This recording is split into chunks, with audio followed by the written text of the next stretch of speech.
দেখো আজকের ক্লাসে আমরা মৃত্তিকার ধর্মগুলো নিয়ে সম্পর্কে আলোচনা করব।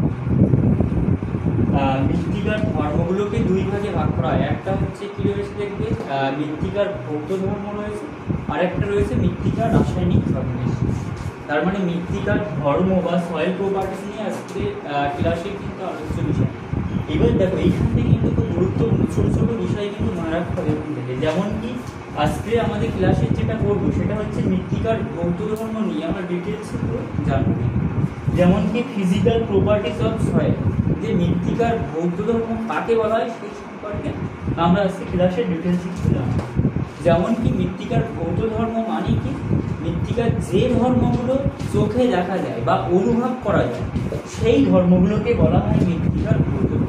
মনে থাকবে কি বললাম, মৃত্তিকার যে ধর্মগুলো চোখে দেখা যায় বা অনুভব করা যায় বা পর্যবেক্ষণ করা যায় সেই মৃত্তিকার সেই ধর্মগুলোকে বলা হয় ফিজিক্যাল প্রপার্টিস অফ সয়েল বা মৃত্তিকার ভৌত ধর্ম। কি আর বিষয়টা, তার মানে মৃত্তিকার ধর্মকে আমরা কয় ভাগে ভাগ করছি? মৃত্তিকার ধর্মকে আমরা দুই ভাগে ভাগ করছি। কি কি ভাগ? একটা হচ্ছে মৃত্তিকার ভৌত ধর্ম, আর একটা হচ্ছে মৃত্তিকার কিন্তু রাসায়নিক ধর্ম। আর আজকের ক্লাসে আমরা কোনটা আলোচনা করবো? যে মৃত্তিকার ভৌত ধর্ম সম্পর্কে কিন্তু জানবো। এবার যদি বলে মৃত্তিকার ভৌত ধর্ম কাকে বলা হয়, তাহলে উত্তর কি লিখবে? যে মৃত্তিকার যে ধর্মগুলোকে চোখে দেখা যায় বা অনুভব করা যায় মৃত্তিকার সেই ধর্মগুলোকে বলা হয় মৃত্তিকার ভৌত ধর্ম। এবার ভৌত ধর্মগুলো কি কি রয়েছে একটু দেখে নাও। যে এক হচ্ছে মৃত্তিকার গ্রথন বা বুনন। মনে থাকবে কি বললাম? মৃত্তিকার গ্রথন বা বুনন, মৃত্তিকার গঠন মানে স্ট্রাকচার, মৃত্তিকার বর্ণ, ঘনত্ব, মৃত্তিকার সছিদ্রতা, মৃত্তিকার জল ধারণ ক্ষমতা, মৃত্তিকার আর্দ্রতা, মৃত্তিকার সংহতি, আর মাটির স্থিতি ও সংকোচন। এই কতগুলো বিষয় কিন্তু মৃত্তিকার কিন্তু ভৌত ধর্ম। এইবার এই মৃত্তিকার ভৌত ধর্মগুলো তোমাকে আবার প্রত্যেকটা ধর্মগুলো আবার কি ডিটেলস কিন্তু জানতে হবে। যেমন প্রথমে আমরা যেটা করবো মৃত্তিকার গ্রথন বা বুনন। এই মৃত্তিকার গ্রথন বা বুনন সম্পর্কে আমরা প্রথমে ক্লাসে কিন্তু জানবো, কিন্তু যে মৃত্তিকার গ্রথন বা বুনন কাকে বলা হচ্ছে, ঠিক আছে, এই সম্পর্কে আমরা জানবো। দেখবি কোনো মৃত্তিকার, ঠিক আছে, যে কণাগুলো মৃত্তিকার, আমরা জানি মৃত্তিকার কণাগুলো বিভিন্ন আকৃতির হয়, ঠিক আছে। এবার এই আকৃতি অনুযায়ী বিশেষ করে একদম মনে রাখবে মৃত্তিকার এই যে যদি মৃত্তিকার কণার আয়তন 2 মিলিমিটার পর্যন্ত হয় বা তার থেকে ছোট হয়, এই তথ্যগুলো মনে রাখবে। কি বললাম? মৃত্তিকার কণার আয়তন যদি 2 মিলিমিটার হয় বা তার থেকে ছোট হয় সেইগুলোকে বলা হয় মৃত্তিকার কণা। তাহলে সয়েল প্রপার্টিস কাকে বলা হচ্ছে বা মৃত্তিকার কণা কাকে বলছি আমরা? যদি মৃত্তিকার কণার আয়তন যদি 2 মিলিমিটার বা তার থেকে কম হয় তখন তাকে বলা হয় মৃত্তিকার কণা বা সয়েল প্রপার্টিস। মনে থাকবে। এবার দেখো যদি মৃত্তিকার কণার ব্যাস যদি 2 মিলিমিটার থেকে 75 মিলিমিটার পর্যন্ত হয়, ঠিক আছে, যদি মৃত্তিকার কণার ব্যাস যদি 2 থেকে 75 মিলিমিটার পর্যন্ত হয় তাহলে সেই মৃত্তিকার কণাগুলোকে বলা হয় নুড়ি বা গ্রাভেল বলা হয়। ক্লিয়ার? তবে যদি মৃত্তিকা কণার ব্যাস যদি 2 মিলিমিটার পর্যন্ত হয় বা তার থেকে কম হয় তাহলে সেই মৃত্তিকার কণাগুলোকে কি বলা হচ্ছে? মৃত্তিকার কণা বলা হচ্ছে, ঠিক আছে। আবার কি মৃত্তিকার কণাগুলোর আয়তন যদি 2 থেকে 75 মিলিমিটার হয় সেটাকে বলা হচ্ছে কি নুড়ি। ক্লিয়ার?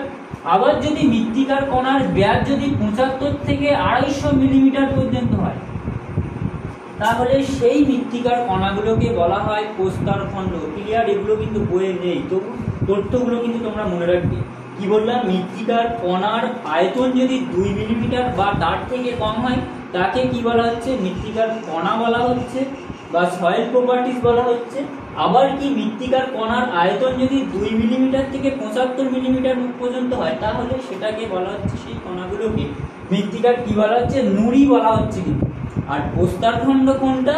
যদি মৃত্তিকা কণার ব্যাস যদি 75 থেকে 250 মিলিমিটার পর্যন্ত হয় তাহলে সেই মৃত্তিকার কণাগুলোকে বলা হয় প্রস্তরখণ্ড। কিন্তু এইগুলো কিন্তু মনে রাখবে। কিন্তু তার মানে কোনটাকে নুড়ি বলা হচ্ছে, কোনটাকে সয়েল প্রপার্টিস বা মৃত্তিকা কণা বলা হচ্ছে, কোনটাকে প্রস্তরখণ্ড বলা হচ্ছে। ক্লিয়ার? এই বিষয়গুলো একটু মনে রাখবে। এইবার দেখো যে ধরো কোনো একটা জায়গা থেকে, মনে রাখবে, ধরো কোনো একটা জায়গা থেকে 10 গ্রাম মাটি নিলে তুমি, ঠিক আছে, কোনো একটা জায়গা থেকে তুমি 10 গ্রাম মাটি নিলে দেখবে সেই 10 গ্রাম মাটির মধ্যে বিভিন্ন কণাগুলো থাকে। যেমন কি আমরা কি জানি, মৃত্তিকার কণার মধ্যে মূলত পলি থাকে, বালি থাকে, আর কি থাকে, কাদা থাকে। ঠিক আছে, এই তিনটে বিষয় কিন্তু মৃত্তিকার কণার মধ্যে কিন্তু থাকে। কিন্তু তার মানে কি কি থাকে মৃত্তিকার কণার মধ্যে? এক, পলি থাকে, বালি থাকে, কাদা থাকে। এইবার দেখো, তুমি কোনো জায়গা থেকে 10 গ্রাম মাটি নিয়েছো, সেই মাটির মধ্যে 10 গ্রাম মাটির মধ্যে শুধু যে পলি থাকবে তা কিন্তু নয়, কিন্তু যে 10 গ্রামই পলি থাকবে তা কিন্তু হয় না। কিন্তু আবার কি যে 10 গ্রাম বালি থাকবে তারও কিন্তু কথা হয় না, আবার কি কাদাও থাকবে তারও কিন্তু কথা হয় না। এই তিনটে কিন্তু মিশ্রিত অবস্থায় কিন্তু থাকে। কিন্তু তার মানে মনে করো তুমি একটা কোনো জায়গা থেকে 10 গ্রাম মাটি নিয়েছো, সেই মাটির মধ্যে মনে করো 5 গ্রাম, মনে করো 5 গ্রাম হচ্ছে পলি রয়েছে। ঠিক আছে, আবার মনে করো 3 গ্রাম বালি রয়েছে, আবার 2 গ্রাম মনে করো কাদা রয়েছে। তার মানে 10 গ্রাম হচ্ছে কিনা দেখো তো। এই যে কোনো মৃত্তিকার কণার মধ্যে বা মৃত্তিকার মধ্যে পলি, বালি, কাদা, এদের যে অনুপাত বা আপেক্ষিক যে অনুপাত, এটাকেই বলা হয় মৃত্তিকার গ্রথন বা গুণন। তাহলে যদি প্রশ্ন দেয় মৃত্তিকার গ্রথন বা গুণন কাকে বলবো? মৃত্তিকার কণার মধ্যে উপস্থিত পলি, বালি, কাদা, এদের আপেক্ষিক অনুপাতকে বলা হচ্ছে মৃত্তিকার গ্রথন বা গুণন। এক মার্কের উচ্চ মাধ্যমিক প্রশ্ন হয় কিন্তু যে মৃত্তিকার গুণন বা গ্রথন কাকে বলা হচ্ছে। তাহলে উত্তর কি লিখবে তোমরা? মৃত্তিকার কণার মধ্যে পলি, বালি, কাদা, এদের আপেক্ষিক অনুপাতকে বলা হয় মৃত্তিকার তোমার কি বলা হচ্ছে? গ্রথন বা গুণন বলা হচ্ছে। তাহলে ক্লিয়ার? যদি প্রশ্ন দেয় মৃত্তিকার গ্রথন বা গুণন কাকে বলা হচ্ছে, তাহলে উত্তর কি লিখবে? মৃত্তিকার উপস্থিত কণার মধ্যে যদি পলি, বালি, কাদা, এদের যে আপেক্ষিক অনুপাত, এই অনুপাতকে বলা হচ্ছে মৃত্তিকার কি গ্রথন বলা হচ্ছে বা গুণন বলা হচ্ছে। এবার এখান থেকে কিন্তু এক মার্কের প্রশ্ন হয়, যে কি প্রশ্ন হয়? মৃত্তিকার গ্রথন বা গুণন কাকে বলা হয়। তাহলে উত্তর কি লিখবে?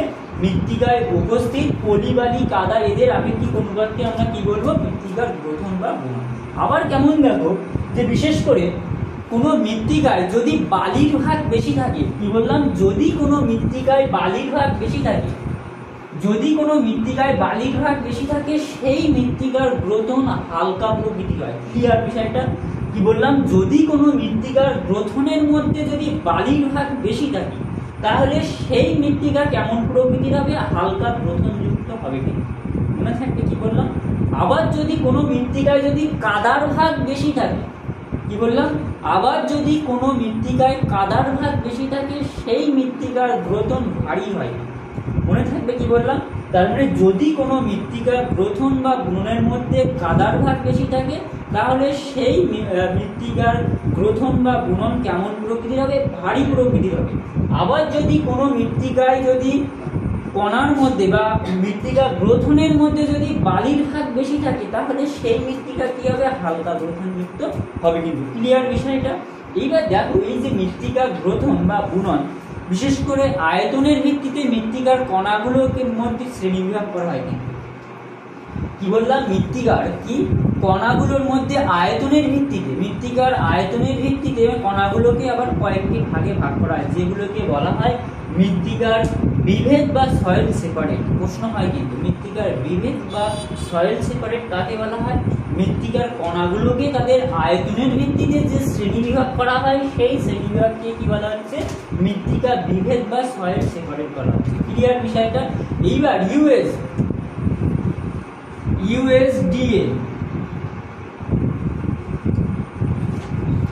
ইউএসডিএ এই বিজ্ঞানীরা তারা কি বলছে? মৃত্তিকার সয়েল সেপারেট বা মৃত্তিকার বিভেদকে কিন্তু 7টি ভাগে কিন্তু ভাগ করেছে। এই ইউএসডিএ মানে কি?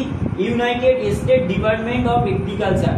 এদের যে বিজ্ঞানী দল, তারা কিন্তু মৃত্তিকার এই বিভেদ বা সয়েল সেপারেটকে আবার কিন্তু 7টি ভাগে ভাগ করেছে। এখান থেকে প্রশ্ন হয় যে সয়েল সেপারেট বা মৃত্তিকা বিভেদ কয় ধরনের? উত্তর কি হবে? 7 ধরনের। কিন্তু এইবার দেখো, যেহেতু মৃত্তিকার কণার আয়তনের ভিত্তিতে ভাগ করা হয়েছে, সেই জন্য এদের ভাগগুলো একটু দেখে নাও। খুব মোটা বালি মানে তার ব্যাস কত হবে? 1 মিলিমিটার থেকে 2 মিলিমিটারের মধ্যে থাকবে। মৃত্তিকা কণার ব্যাস মানে কোনটা? খুব মোটা বালি কত হবে? যে 1 মিলিমিটার থেকে 2 মিলিমিটার পর্যন্ত। আবার দেখো, মোটা বালি এবার মোটা বালি হচ্ছে কত 0.5 থেকে 1 মিলিমিটার পর্যন্ত এদের ব্যাস। আবার মাঝারি প্রকৃতির বালি 0.25 মিলিমিটার থেকে 0.5 মিলিমিটার। এবার মিহি বালি 0.1 মিলিমিটার থেকে 0.25 মিলিমিটার। অতি মিহি 0.05 থেকে 0.10 মিলিমিটার পর্যন্ত হয় কিন্তু এর ব্যাস। আবার পলিকণা এবং কাদাকণা এদের ব্যাস কত হয় দেখো 0.002 থেকে 0.10 মিলিমিটার। আবার কাদাকণা কত 0.002 মিলিমিটারেরও কিন্তু কম হয় কিন্তু আয়তন কিন্তু মৃত্তিকা। ঠিক আছে, এই জায়গাগুলো তোমাদের উচ্চ মাধ্যমিকে এইগুলো না পড়লেও চলবে, তবু একটু তথ্যগুলো মনে রাখার চেষ্টা করবে। এখান থেকে যে প্রশ্নটা হয় যে ইউএসডি এর মতে মৃত্তিকা বিভেদ বা সয়েল সেপারেটকে কয় ভাগে ভাগ করা হয়? উত্তর কি হবে 7 ভাগে কিন্তু ভাগ করা হয় কিন্তু। আর এই সয়েল সেপারেট বা মৃত্তিকা বিভেদ আমরা কাকে বলছি? মৃত্তিকার কণাগুলোকে তাদের আয়তনের ভিত্তিতে যে শ্রেণীবিভাগ করা হয় তাকে বলা হচ্ছে মৃত্তিকা বিভেদ বা সয়েল সেপারেট। এবার এই সয়েল সেপারেট বা মৃত্তিকা বিভেদ ইউএসডিএ মানে United state department of agriculture, তারা হচ্ছে তাদের মত অনুযায়ী মৃত্তিকা বিভেদ বা সয়েল সেপারেটকে কিন্তু 7 ভাগে কিন্তু ভাগ করা হয়। প্রশ্নটা হয় কিন্তু যে মৃত্তিকা বিভেদ বা সয়েল সেপারেটকে কয় ভাগে ভাগ করা হয়, এই প্রশ্নটা কিন্তু হয়ে থাকে। এবার আবার দেখো বিশেষ করে এই যে মৃত্তিকা গ্রথন, ঠিক আছে, এই যে পলি কাদা বালি এদের উপর ভিত্তি করে মৃত্তিকার গ্রথনকে আবার কিন্তু 12টি ভাগে ভাগ করা হয়। মনে রাখবে এই ইউএসডি এর মতে মৃত্তিকার গ্রথনকে কিন্তু 12টি ভাগে ভাগ করা হয় কিন্তু। মৃত্তিকার গ্রথনকে কি কয় ভাগে ভাগ করা হয়? 12টি ভাগে ভাগ করা হয়। এবার প্রত্যেকটা ভাগ সম্পর্কে তোমাদের জানতে হবে। দেখবে বইয়ে তোমরা ওখান থেকে যে 12টা ভাগ রয়েছে সেই 12টা ভাগ বিভিন্ন বইয়ে বিভিন্ন একটু তথ্যগুলো পেতে পারো, যে বালি কাদা পলির এই তারতম্যটা একটু বিভিন্ন পেতে পারো। এবার ওই বই থেকে একটু তোমরা দেখে নেবে যে কি ইউএসডি এর মতে মৃত্তিকা গ্রথনকে কয় ভাগে ভাগ করা হয়? 12টি ভাগে ভাগ করা হয় কিন্তু। এই তথ্যগুলো কিন্তু মনে রাখতে হবে। আবার যদি প্রশ্ন দেয় ইউএসডি এর মতে মৃত্তিকা বিভেদকে কয় ভাগে ভাগ করা হয়? উত্তর কিন্তু 7 ভাগ। এই জায়গায় কিন্তু ছেলেমেয়েরা গুলিয়ে ফেলে যে মৃত্তিকা বিভেদ 7 ধরনের, আর কি ইউএসডি এর মতে মৃত্তিকা গ্রথন কিন্তু 12 ধরনের কিন্তু। মনে থাকবে কি বললাম? মৃত্তিকা গ্রথন হচ্ছে কি 12 ধরনের। আবার দেখো কেমন এই যে মৃত্তিকা গ্রথন, এই যে পলি বালি কাদা, এই যে এদের যে অনুপাত একটা নির্দিষ্ট রকম সমবাহু ত্রিভুজে, একটা সমবাহু ত্রিভুজের যে 3টে বাহু থাকে সেই 3টে বাহুতে কি করা হয়? একদিকে কি পলি, একদিকে কাদা, একদিকে হচ্ছে কি যে তোমার হচ্ছে বালি। ঠিক আছে, পলি বালি কাদা এদের আপেক্ষিক অনুপাত প্রত্যেকটা বাহুতে বসিয়ে যে ত্রিভুজ গঠন করা হয় তাকে বলা হয় গ্রথন ত্রিভুজ। মনে থাকবে। তবে গ্রথন ত্রিভুজ আমরা কাকে বলবো? তাহলে কোনো একটা সমবাহু ত্রিভুজের প্রত্যেকটা বাহুতে পলি বালি কাদা এদের অনুপাতকে বসিয়ে, ঠিক আছে, এদের অনুপাতকে বসিয়ে যে তোমার হচ্ছে ত্রিভুজ পাওয়া যাবে সেই ত্রিভুজকে আমরা কি বলবো? সমবাহু ত্রিভুজ, গ্রথন ত্রিভুজ কিন্তু বলবো। তাহলে গ্রথন ত্রিভুজ আমরা কাকে বলবো? মৃত্তিকায় উপস্থিত পলি বালি কাদা এদের আপেক্ষিক অনুপাতকে সমবাহু ত্রিভুজের 3টে বাহুতে বসিয়ে যে অনুপাত করা হয় সেটাকেই বলা হচ্ছে গ্রথন ত্রিভুজ। ক্লিয়ার বিষয়টা? এইবার দেখো এখান থেকে যে এই যে মৃত্তিকা গ্রথন বা বুননের গুরুত্ব কি, এখান থেকে প্রশ্ন হয় কিন্তু 2 মার্ক বা 3 মার্কে যে মৃত্তিকা গ্রথন বা বুননের এর গুরুত্বটা আসলে কি। যদি কোনো মৃত্তিকায়, ঠিক আছে, যদি কোনো মৃত্তিকায় যদি হালকা গ্রথন যুক্ত হয় তাহলে সেই মৃত্তিকায় কি হয়? জল প্রবেশের ক্ষমতা কিন্তু বেশি হয়। মনে থাকবে কি বললাম? জল প্রবেশ করার ক্ষমতা কিন্তু বেশি হয়। আবার কি হয়? সেই মৃত্তিকা ঝুরঝুরে প্রকৃতির হয় এবং উদ্ভিদের শিকড় কিন্তু অনেকটা গভীরে কিন্তু প্রবেশ করতে পারে। সেই জন্য ওই মৃত্তিকায় যে উদ্ভিদগুলো জন্মাবে সেই উদ্ভিদগুলো কিন্তু সহজেই কিন্তু বেড়ে ওঠে। আবার যদি মৃত্তিকার গ্রথন যদি কি হয়, যদি মৃত্তিকার গ্রথন যদি ভারী প্রকৃতির হয় তাহলে সেই মৃত্তিকায় যে উদ্ভিদগুলো জন্মায় সেই উদ্ভিদের শিকড় কিন্তু বেশি দূর পর্যন্ত ছড়াতে পারে না, যার জন্য উদ্ভিদগুলো কিন্তু খড়বাকৃতির প্রকৃতির হয় কিন্তু। ক্লিয়ার বিষয়টা? তার মানে উদ্ভিদের শিকড়ের প্রবেশের ক্ষমতার উপর কিভাবে গ্রথন নির্ভর করে, বুঝতে পেরেছো? যদি কোনো মৃত্তিকার গ্রথন হালকা প্রকৃতির হয় তাহলে উদ্ভিদটি তার শিকড় বহুদূর পর্যন্ত নিয়ে যেতে পারবে এবং কি খাবার সংগ্রহ করে কি করবে? সহজেই বের করতে পারবে। আবার যদি মৃত্তিকার গ্রথন ভারী প্রকৃতির হয় তাহলে কি হবে? সেই মৃত্তিকায় উদ্ভিদের শিকড় কিন্তু বেশি দূর পর্যন্ত যেতে পারবে না, যার জন্য উদ্ভিদগুলো খড়বাকৃতির হয়। আবার দেখো যে গ্রোথনের আর কি গুরুত্ব রয়েছে, যেমন কি জল ধারণ ক্ষমতা। যে মৃত্তিকার গ্রোথন হালকা প্রকৃতির সেই মৃত্তিকায় কিন্তু জল ধারণ ক্ষমতা কম। কেন কম? যেহেতু ছিদ্রের পরিমাণ বেশি থাকে সেই জন্য জল ধরে রাখার ক্ষমতা কিন্তু কম। আবার যে মৃত্তিকায় গ্রোথন ভারী প্রকৃতির সেই মৃত্তিকায় জল ধারণ ক্ষমতা কিন্তু খুব বেশি কিন্তু মনে থাকবে। তবে জল ধারণ ক্ষমতায় গ্রোথন কিভাবে নির্ভর করে? এইভাবে কিন্তু নির্ভর করে কিন্তু। আবার কি বিশেষ করে জল প্রবেশ করার ক্ষমতার দিক থেকে কোন মৃত্তিকায় বেশি হবে? অবশ্যই কি হালকা গ্রোথনযুক্ত মৃত্তিকায় জল প্রবেশ করার ক্ষমতা বেশি থাকবে, কিন্তু ভারী গ্রোথনযুক্ত মৃত্তিকায় জল প্রবেশ করার ক্ষমতা কম হয় কিন্তু জল ধরে রাখার ক্ষমতা কিন্তু বেশি হবে। এই তথ্যগুলো কিন্তু মনে রাখবেন। আবার মৃত্তিকার উর্বরতা কিন্তু এই গ্রোথনের উপর নির্ভর করে। কেমন? যদি মৃত্তিকার কি হয় ভারী গ্রোথনযুক্ত হয় তাহলে সেই মৃত্তিকায় কি হয়, বিশেষ করে বিভিন্ন ক্ষারকীয় উপাদানগুলো সেই মৃত্তিকার উপরের স্তরে থেকে যায় কিন্তু, ঠিক আছে, বা ভারী গ্রোথনযুক্ত মৃত্তিকায় থেকে যায়, সেই জন্য সেই মৃত্তিকা কেমন প্রকৃতি হয়? উর্বর প্রকৃতি হয়। আর হালকা গ্রোথনযুক্ত মৃত্তিকায় কি হয়? ওখানে কিন্তু এই যে ক্ষারকীয় উপাদানগুলো কিন্তু থাকে না কিন্তু, যার জন্য সেই মৃত্তিকা কি হবে, বিশেষ করে তোমার অনেকটা কি হয়ে যাবে, অনুর্বর প্রকৃতির কিন্তু হয়ে যাবে। ক্লিয়ার বিষয়টা? আবার মৃত্তিকায় কি হচ্ছে, বায়ু প্রবেশ করার ক্ষমতা। যে মৃত্তিকায় হালকা গ্রোথনযুক্ত হয় সেই মৃত্তিকায় বায়ু প্রবেশ করার ক্ষমতা বেশি হয় কিন্তু, বা বায়ু বেশি প্রবেশ করে কিন্তু, এবং সেখানে বিভিন্ন অণুজীবরা কিন্তু বেঁচে থাকে কিন্তু, বা বংশবিস্তার কিন্তু করে। আর ভারী গ্রোথনযুক্ত মৃত্তিকায় কি হয়, সেখানে ছিদ্রের পরিমাণ কম, বায়ু চলাচলের ক্ষমতা কিন্তু কম হয় কিন্তু। তার মানে যদি প্রশ্ন দেয় মৃত্তিকা গ্রোথন বা বুননের গুরুত্ব কি, তাহলে প্রথম পয়েন্ট কি করবে, যে উদ্ভিদের শিকড়ের প্রবেশতা, ঠিক আছে, জল ধারণ ক্ষমতা, তারপরে কি জল অনুপ্রবেশের ক্ষমতা, তারপর মৃত্তিকায় উর্বরতা নির্ভর করে গ্রোথনের উপর, আবার কি বায়ু চলাচলের ক্ষমতাও কিন্তু নির্ভর করে কিন্তু এই গ্রোথনের উপর। তাহলে ক্লিয়ার? তাহলে এখান থেকে কি কি প্রশ্ন হতে পারে? মৃত্তিকার গ্রোথন কাকে বলা হয় প্রশ্ন দিতে পারে। তাহলে উত্তর কি লিখবে? মৃত্তিকায় উপস্থিত পলি, বালি, কাদার এদের আপেক্ষিক অনুপাতকে কি বলা হচ্ছে? মৃত্তিকার গ্রোথন বলা হচ্ছে। এবার ইউএসডি এর মতে মৃত্তিকা বিভেদ বা সয়েল সেপারেটকে আবার কয় ভাগে ভাগ করা হয়? 7 ভাগে ভাগ করা হয় কিন্তু, মনে রাখবে কিন্তু। আবার মৃত্তিকা ইউএসডি এর বিজ্ঞানীদের মতে যে মৃত্তিকার গ্রোথনকে কয় ভাগে ভাগ করা হয়? উত্তর কি হবে? 12 ভাগে কিন্তু ভাগ করা হয়। এই তথ্যগুলো কিন্তু মনে রাখবে। আবার গ্রোথন ত্রিভুজ কাকে বলা হয়? বিশেষ করে কোনো একটা সমবাহু ত্রিভুজের 3টে বাহুতে পলি, বালি, কাদা এদের আপেক্ষিক অনুপাত বসিয়ে যে ত্রিভুজ পাওয়া যায় সেই ত্রিভুজকে বলা হচ্ছে গ্রোথন ত্রিভুজ। এইগুলো কিন্তু প্রশ্ন হতে পারে।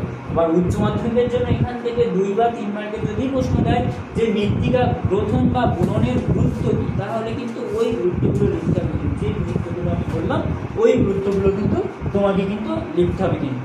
এইবার দেখো আমরা বর্ণটা একটু আগে পড়ে নেই, তারপরে গঠন করবো। দেখো মৃত্তিকার বর্ণ কিন্তু আবার নির্ভর করে কিন্তু বিশেষ করে সেই মৃত্তিকায় থাকা, মৃত্তিকার বর্ণ কিসের উপর নির্ভর করে?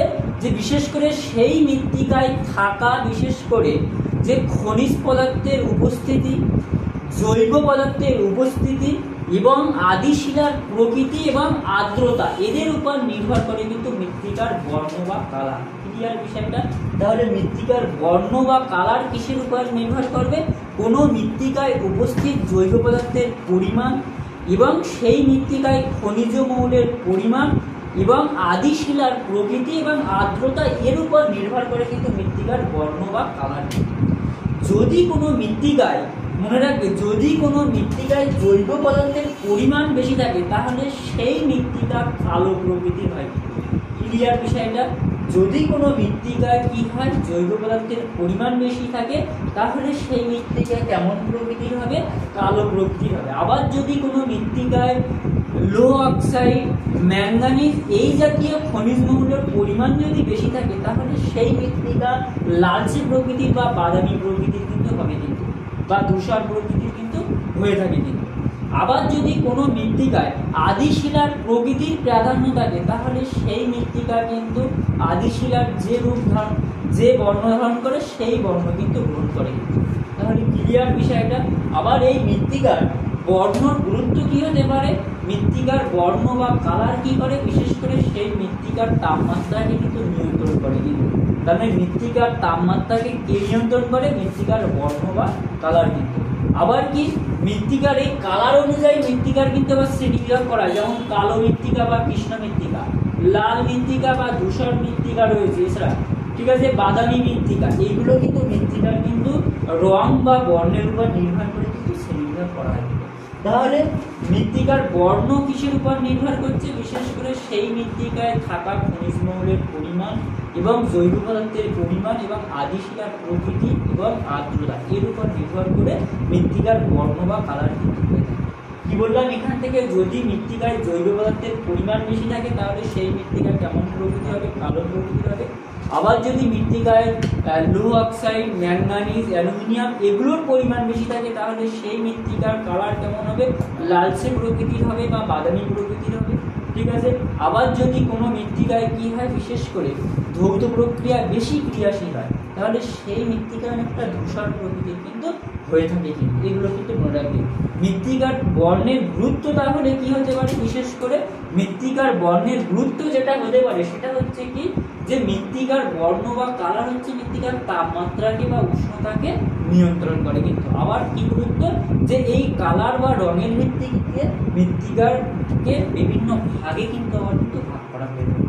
ক্লিয়ার এই বিষয়গুলো? এবার পরের বিষয়গুলো যেগুলো রয়েছে সেগুলো আমরা পরে